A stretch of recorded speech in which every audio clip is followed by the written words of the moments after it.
Protesters once again are out at the site of the conference in Sharm el-Sheikh. A daily event here, this is the biggest protest yet during this year's talks, and all they want is climate justice.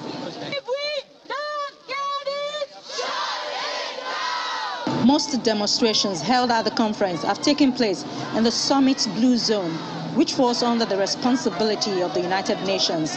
The Egyptian government has not permitted any protest outside the area.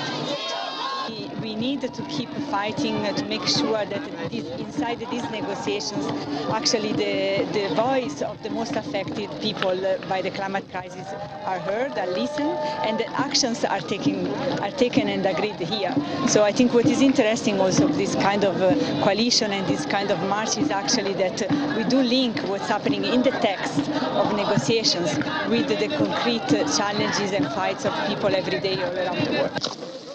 Climate catastrophes from historic floods in Nigeria and Pakistan to the worst drought in decades across the Horn of Africa, which affects millions of people, have been constant talking points here. But at the end of the first week, the aim of coming together for implementation has been elusive.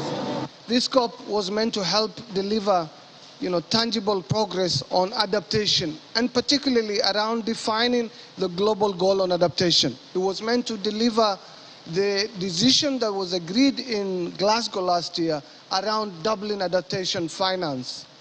And it was meant to agree a loss and damage facility that offers assurance, particularly to the communities on the front lines that are most impacted by climate change. And on each of these issues, developed world are shirking their responsibility and are failing to step up and actually honor their promises, particularly on adaptation, on loss and damage, and on climate finance. Nigeria is in the group of 77 and China, the largest organization of developing countries in the UN. The countries are already having informal and formal meetings in order to articulate their position. Over the next 1 week, it's where we'll be looking at the grammar issues. Should we put shall, should we put should?